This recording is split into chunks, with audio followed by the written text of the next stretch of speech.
Welcome to another invigorating episode of Empowering Introductory Algebra. Hi, I'm Bob Young, Assistant Professor of Mathematics at Brevard Community College. With the help of the WBCC TV crew, we have developed this series to assist you to gain an understanding of introductory algebra leading to those college-level math courses.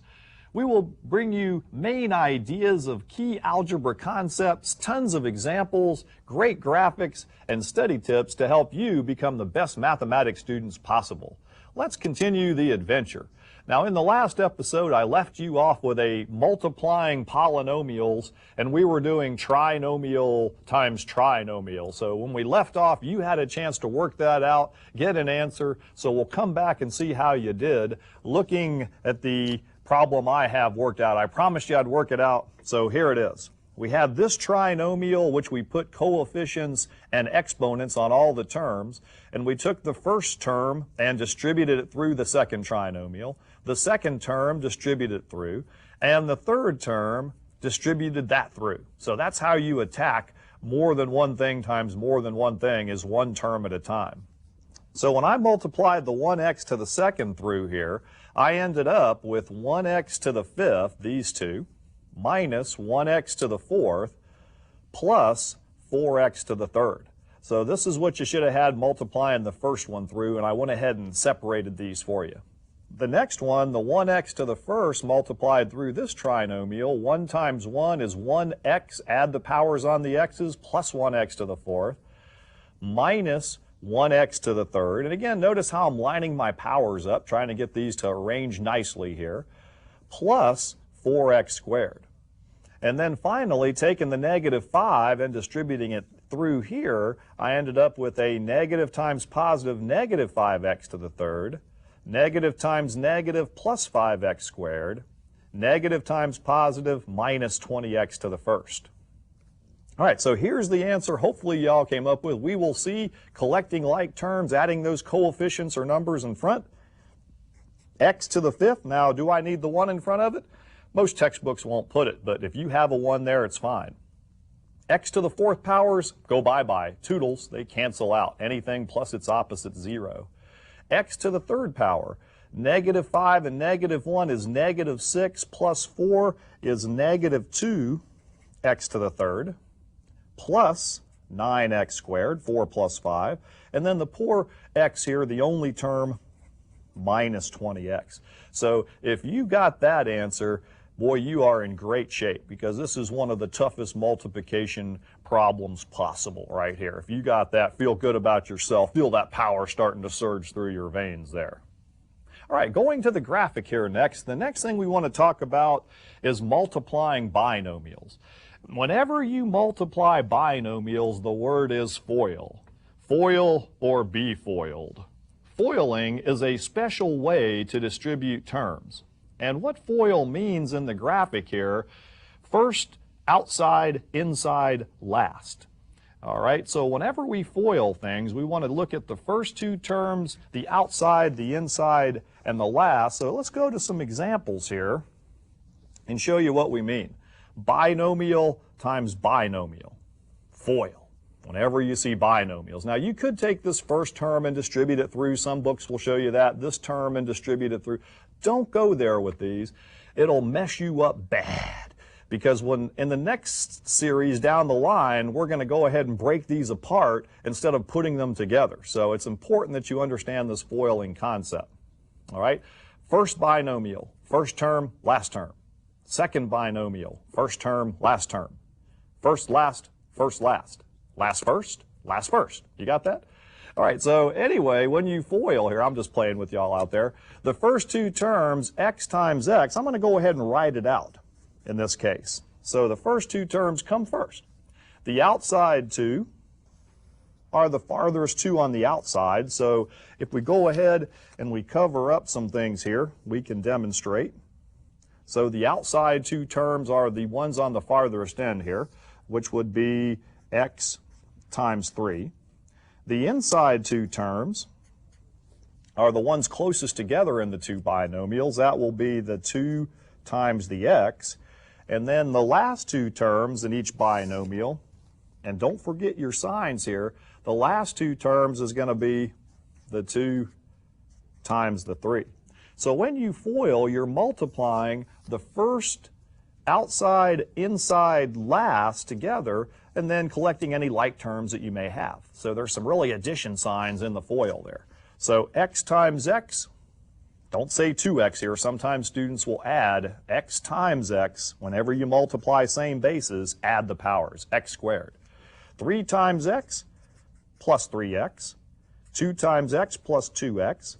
2 times 3 plus 6. So usually when you FOIL, when there's some like terms to collect, it's the O and the I. Usually the O and the I are the ones that always go together when you do that. So you end up with x squared plus 5x plus 6. Now, always for the film folks here, I like to have some fun when I do these lessons. We got to have a little more fun when we FOIL. So whenever you FOIL, I want you to look at this. There's a happy face whenever you FOIL. Do you see it here? I mean, this could be the dude's eyes, and you've got the O part is his little beanie cap here, and then the I, this is his nose and smiley face. So when you FOIL, there's really a happy face there if you look for it. All right, so fun with fun. You can tell I used to teach in the public schools, junior high and high school, can't you? All right, can we check FOILing? You're darn tootin'. So we went ahead and FOILed these together, and we got this answer earlier, all right? So let's check that and show you that it works with numbers. A lot of instructors will sit there and say, well, here's how you do it. They won't show you how it works and why. I'm going to plug in some numbers for x here. All right, I'm going to let x be different numbers and watch what happens. First, I'm going to let x be 0. So wherever I see an x in this problem, I'm going to put in 0. So I'm going to have 0 plus 2 times 0 plus 3 equals 0 squared plus 5 times 0 plus 6. So remember when I evaluated in the last lesson there, I said whenever you plug numbers in, you can go ahead and put those parentheses on each x here and substitute in. Now look what that gives us.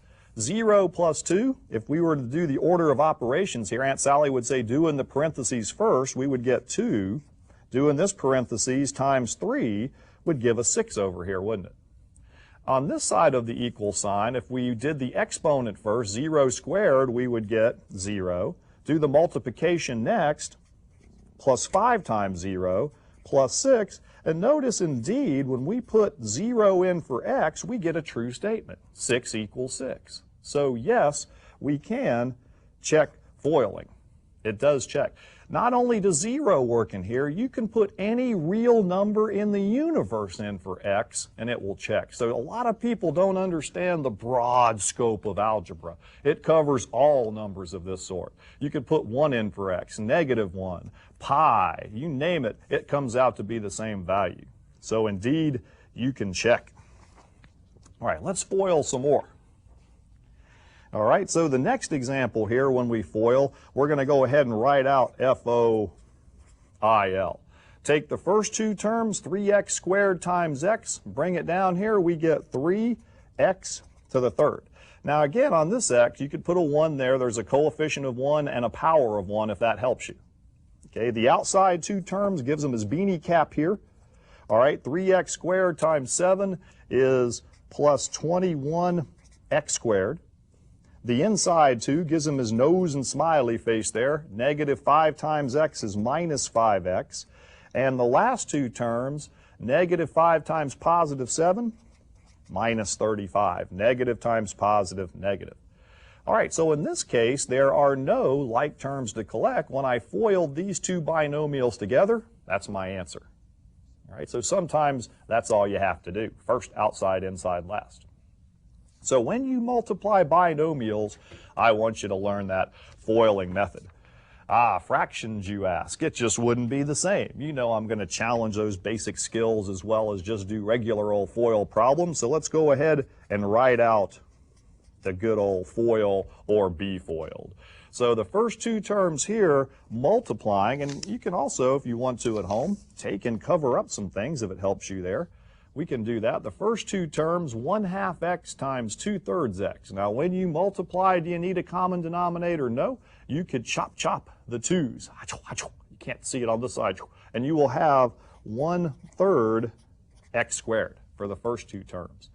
The outside two terms are the ones on the end there, the farthest two apart. So 1/2 x times a negative 1/3, nothing to chop here, is there, in the top or bottoms? Nothing cross cancels, so we get a minus 1/6 x. The inside two terms are the ones that's closest together on the inside the parentheses. We get 6 times 2/3 x here, so we can put a 1 under that 6, put an imaginary 1, and cross cancel the 3 into the 6 and get 2 times the 2x will give us what? Plus 4x on the inside. And then the last two terms are the ones that come last. 6 times negative 1/3 is a what?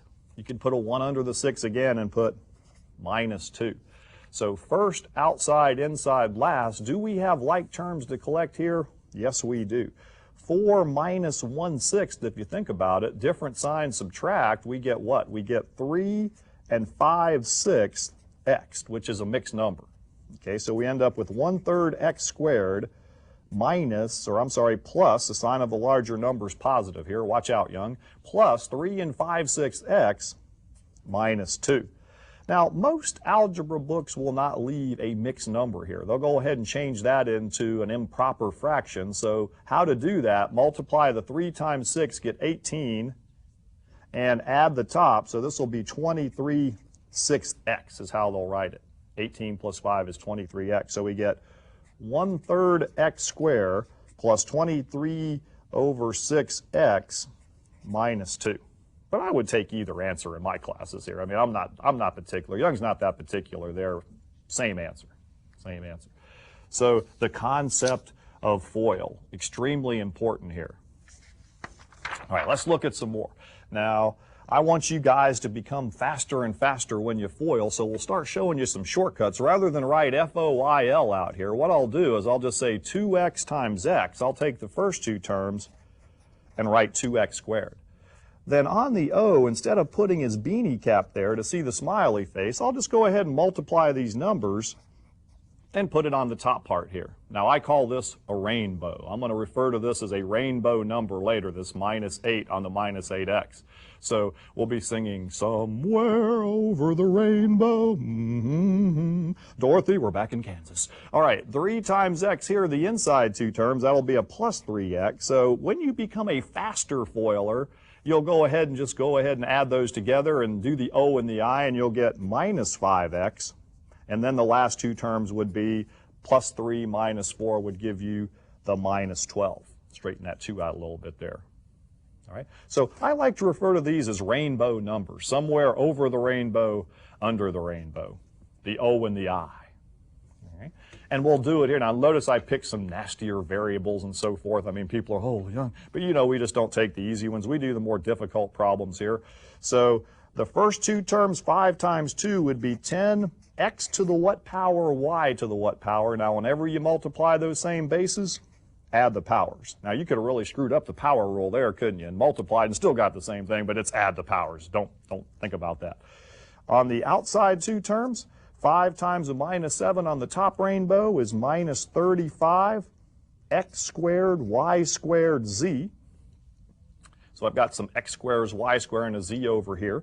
The inside two, positive times positive, plus 6 x squared y squared z. So the O and the I will combine here to give us a minus 29 x squared y squared z.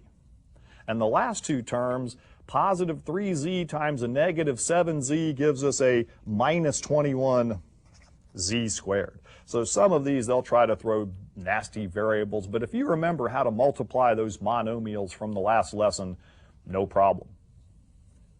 Okay. So let's go to some special FOILing next here.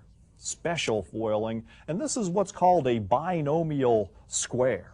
Binomial squares. A lot of students will go ahead and try to just square this 2x and write equals 4x squared plus 9. Don't go there. I'll show you why in a minute. Now, why this is called a binomial square is that you're going to take and multiply that binomial together not once, but twice. So there's 2x plus 3's. And now look what I have here, a little FOIL problem. So when I FOIL 2x times 2x, the first two terms, 4x squared. The outside two terms, the rainbows, 2x times 3 is plus 6x. Plus 6x. So notice on binomial squares, the O and the I, the outside and the inside, are the same. And this will always be true on binomial squares.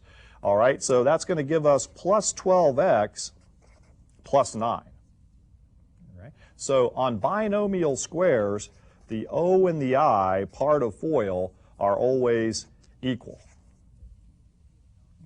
And same thing goes down here. We have 5x minus 4 quantity squared. That it would be written as 5x minus 4 not once, but twice. So when we FOIL that, the first two terms, 5x times 5x, 25x squared.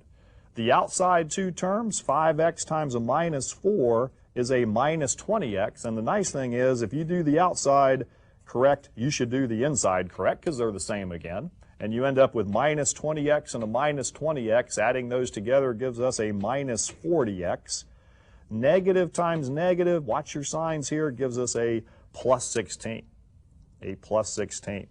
All right, so when you do those binomial squares, the O and the I part stay the same. Now, let me show you the beware here. Why you have to watch out for these binomial squares. A lot of students try to just run that square across, and I just put some numbers in here so it'll make sense. Is 5 plus 2 square, we know they're not equal, but let's say we did something and confused it and we said these were equal. Let's show that they're not. Order of operations would say, do what here on the left first? What's inside the parentheses? So we would get 5 plus 2 is 7 squared, and then 7 squared we know is 49. Now, is 49 equal to 5 squared plus 2 squared? No, it's not. All right? Same thing with subtraction. If you did the order of operations here, see, this would be 25 plus 4 up here, doing the exponents. Doesn't come out right. Down here, 7 minus 5 is 2 squared, equals 7 squared minus 5 squared, 49 minus 25. No. See, so what I would have had to have done here, if I were to take 5 plus 2 squared, I would have to write it as 5 plus 2 not once, but twice. All right, then I would get 49 equals 7 times 7, which would make a whole lot more sense. I went ahead and wrote that out twice. So beware on these binomial squares. And let's just reinforce this fact on the graphic. Let's go to the graphic here where you guys can always write down these notes in your notebooks and so forth, keep things organized. So polynomials, a special foiling case. A, binomial square, we talked about that. The O and the I part of FOIL are the same. And part B is what we're going to talk about next, foiling conjugates, conjugate pairs. So on conjugates, notice where the O and the I on the binomial square are the same, foiling conjugates, the O and the I part of FOIL go out. All right, so let's go to some examples of that. Now, I've got a little thing I like to use in my classes here, foiling conjugates. I got a little special saying here on foiling. When foiling conjugates, I write FOIL goes to Florida. You're going on vacation. Heck, we're here already, but everybody else outside of Florida always wants to go to Florida on vacation because of our great amusement parks and beautiful nature and all that and beaches and so forth. So we're going to take vacation in our own state. So when you FOIL conjugates, notice the first two terms, 4x times 4x gives us 16x squared. The outside two terms, we end up with a negative 12x, while the inside two terms gives us a positive 12x. So when you have conjugates, now notice what conjugates are. The signs are almost the same except for one's plus and one's minus. So the O and the I goes out, and we're left with the first and the last, positive 3 times negative 3 minus 9. So FOIL goes to Florida because the O and the I toodles. It goes bye-bye. Bye-bye. All right, same down here. Recognize those conjugate pairs, save yourself some times, and I even made this one nastier by putting those fractions in y'all hate. So FOIL goes to Florida. Just worry about the first and last if you see one of those signs different than the other there. All right, 4/5 times 4/5 is what? 16 25ths, multiplying. Positive 2x to the third times negative 2x to the third, those last two terms is a minus 4x to the 6, multiplying number with number, adding the power on those same bases. All right, so there's your answer. So foiling is nice. All right, so next examples here, I've got find the conjugate of these rascals and then multiply them. All right, so that word conjugate is going to be a big word as we continue our studies in introductory algebra. So if I give you the binomial 3x minus 7, its conjugate is 3x plus 7. If I gave you the binomial 0.2x plus 3/4 y, its conjugate is 0.2x minus 3/4 y. All right, so when we FOIL these, the O and the I is going to go bye-bye, and we can say FOIL goes to Florida. So these are real time savers here when you can FOIL conjugates. First two terms, 3x times 3x, 9x squared. Negative 7 times positive 7, minus 49. Now, if you did the O and the I on these, I mean, it wouldn't be a big deal. You'd go, rats, I didn't recognize conjugates, and I ended up having to do extra work here. So you know what they say about time. Time is money. All right, down here on the bottom example, FOIL goes to Florida. 0.2x times 0.2x. Now, you have to be careful multiplying decimals here. 2 times 2 is 4. Where's the decimal go? 1, 2 places over. Boy, students mess that up a lot. Be careful here. So that is 0.04x squared. So we love to reinforce those basic skills in addition to teaching you the good algebra facts here. Because remember, 0.2 is what fraction? 2/10 times 2/10 over here would give us 4/100, just multiplying across, and that's what this says right here. The last two terms, plus 3/4 y times a minus 3/4 y, is a minus 9/16 y squared. Nothing cross cancels there when we're multiplying.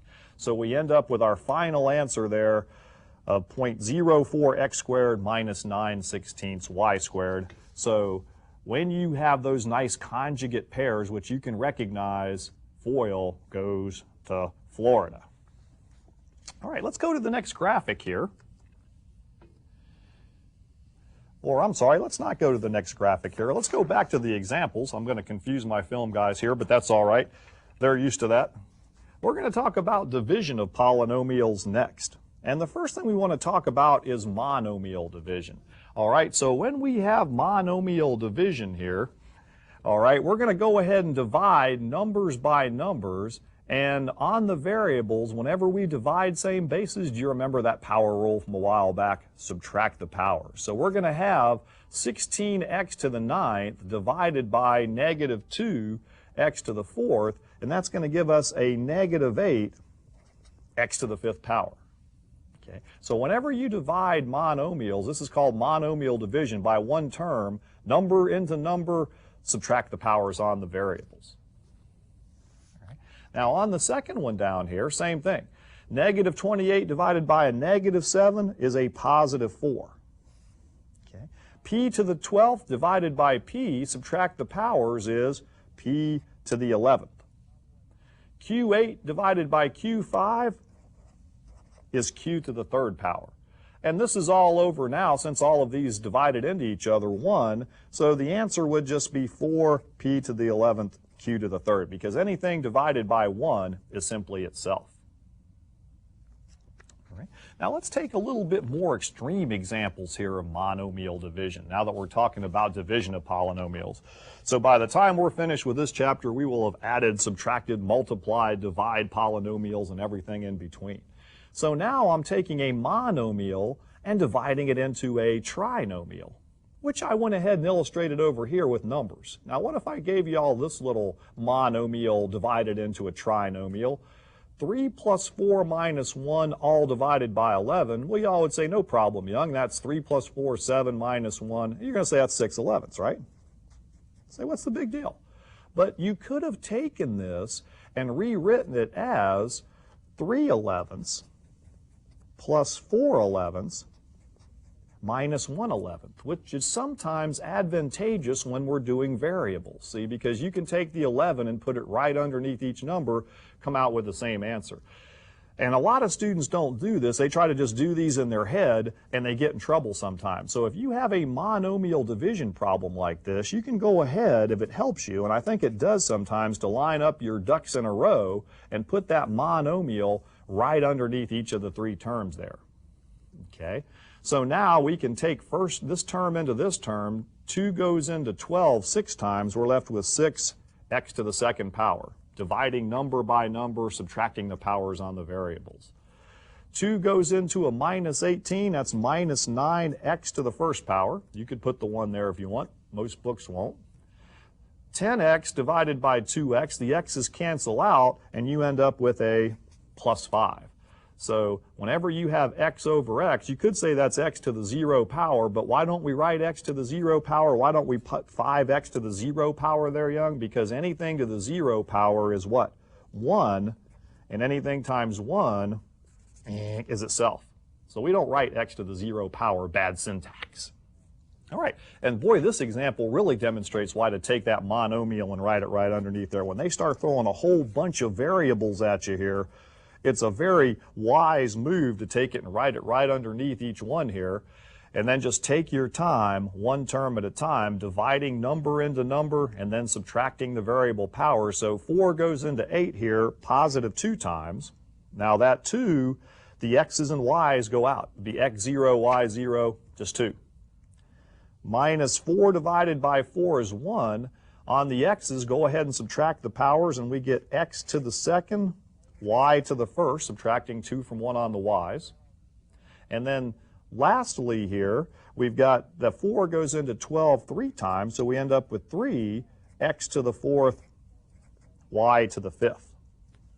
Okay, so in this case, we end up with 2 minus x to the second y plus 3, x to the fourth, y to the fifth. Okay. Now, when we divide by more than one term, this is where we're going to pick it up in the next episode. We're going to go ahead and talk about long division of polynomials, and this is division by more than one term. So this is where we're going to pick it up our next lesson. I'll go ahead and set this one up, and then we'll pick it up next time. We've got x squared plus 5x plus 6 divided by x plus 2. All right, so what you do here is just like you do with any fraction. You take the bottom part, x plus 2, and divide it into the top part, which is going to be x squared plus 5x plus 6. All right, so we're going to take this bottom part and we're going to put it into this top part here. And what you do is you're going to take this first term and divide it into this first term to start out. So x would go into x squared x times. And we're going to go ahead and give you some notes on that as we go along. So when you multiply these together, you put the answer underneath here, x squared plus 2x. And then we're going to go ahead and subtract, and we'll continue on. So this is where we'll pick it up next time. So wrapping things up today, you have been given notes, examples, and tips to succeed. Now it's up to you. Take the initiative and work to master all related materials in your textbook. With each concept mastered, your confidence will build. Take care, and we'll see you next time.